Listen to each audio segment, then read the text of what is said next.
What would your life look like without discipline? You certainly wouldn't accomplish very much, nor would you have any real intimacy with God. Proverbs 3:12 tells us that the Lord disciplines those He loves. He's actively involved in correcting us and conforming us to His image. As a parent, you are called to model God's discipline with your children. But many parents stress over this, asking how much is too much, or am I too easy on my child? Today's email gives us an opportunity to talk about that.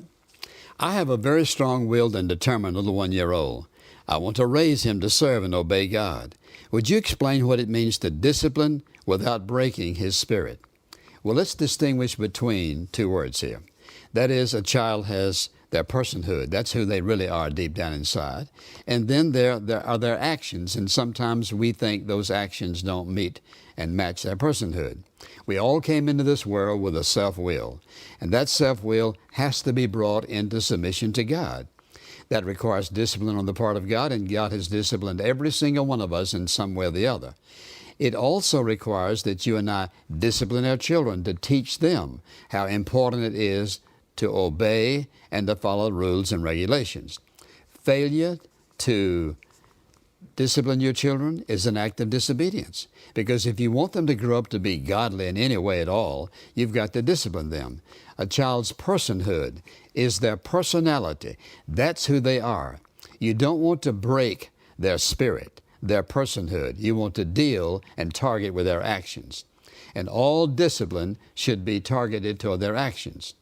Well, how do we break a child's spirit? How do we work in their lives in such a way that their very personhood is injured? Well, we do so by refusing to listen, and we send a message, you don't count. You're not important.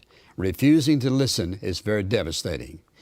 We discipline without explanation. For example, if you don't say to that child, here's what I'm going to do, and here's the reason I'm going to discipline you, then they don't know where they are. Their personhood is confused. Do you not love me? And what's going on? Why are you treating me this way? Sometimes ignoring their opinions and their requests, because a child is a person. And oftentimes parents, I think, belittle that. But they have personhood. They have feelings. They have deep emotions. When we are made to feel helpless and hopeless, it is very demeaning to us. And sometimes I've seen that happen when parents have been overbearing, things they say to their children that demeans them in all kinds of ways. And one of the ways to hurt that child's spirit, their personhood, is to compare them with someone else. Why aren't you like so-and-so? Well, if you were like him, if you were like her, that is very demeaning. That strikes at who they are. That's not who they are. They're not someone else. They're your child. Using fearful words like this, you never, you always, very, very hurtful to a child's spirit. Because you see, God doesn't treat us that way. There's no such thing as always and never. Then, of course, expressing misdirected anger. Sometimes a parent, angry at someone else or about some situation, will take it out on their child. The child doesn't understand. Their personhood gets all mixed up in that kind of a situation because you've not identified what you're going to do, why you're doing it, and your motive's not right. Then I think one of the ways that you can really break a child's spirit is to criticize them when they have done their best. Have you ever been in that situation when you did the very best you know how and it wasn't good enough? It's never good enough. And you feel that. It goes on the inside. We're not dealing with actions now. We're talking about what that child is feeling. Then, of course, when you fail to lovingly touch them, loving words, compliments or approval, a child who grows up without any of that is going to be hindered all of their life. They'll grow up feeling inadequate and that they never measure up. They'll grow up always reaching out and looking for approval and acceptance in some way. When you fail to provide good things and talk about good things and look forward, for example, to good things in their life, then what you're saying is you're sending a message in all these different ways. I don't count. I'm not worthy. I don't feel loved. If a child doesn't feel loved, it doesn't make any difference what you give them. There is no substitute for loving a child and causing that child to sense that love. Now, if the discipline is going to be correct, and if it's going to be targeted in the right direction, you have to ask yourself, first of all, why am I disciplining my child? Is it because you're upset? Because of something they said innocently or something they did? Or is it because of something going on inside of you? Secondly, carefully explain the reason you're disciplining them. I remember when my mother would whip me, and she did plenty of times, and I deserved all of it. She would tell me why. Now, I'm going to whip you, and this is the reason I'm going to whip you. Well, I never accepted that at first, but then I had to accept the fact, yes, I disobeyed, I did what she told me not to do, therefore I understood. Understanding why I was being disciplined caused me to love my mother, not to reject her.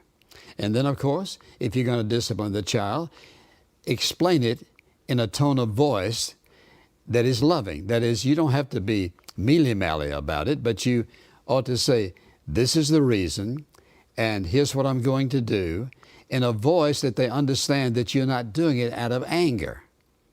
And which leads me to say, don't discipline your child in anger. That is, if you're angry about something, or the person, or whatever it might be, you get over that. Before you try to discipline them, well, here's what you'll do. You will, if you're striking, you'll strike harder. And what you're doing is you're getting something out of you onto your child to relieve something within you which is absolutely forbidden.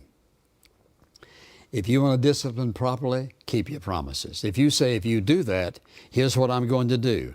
If they do that, do what you said you were going to do, or you create frustration in a child. If they can get by with this and get by with that, and then they can't get by with this, which in their minds is equal to all the rest, then they don't know where the lines are. And then when you discipline that child, share your regret for it. I'm sorry I have to do this. You know, I don't like doing this.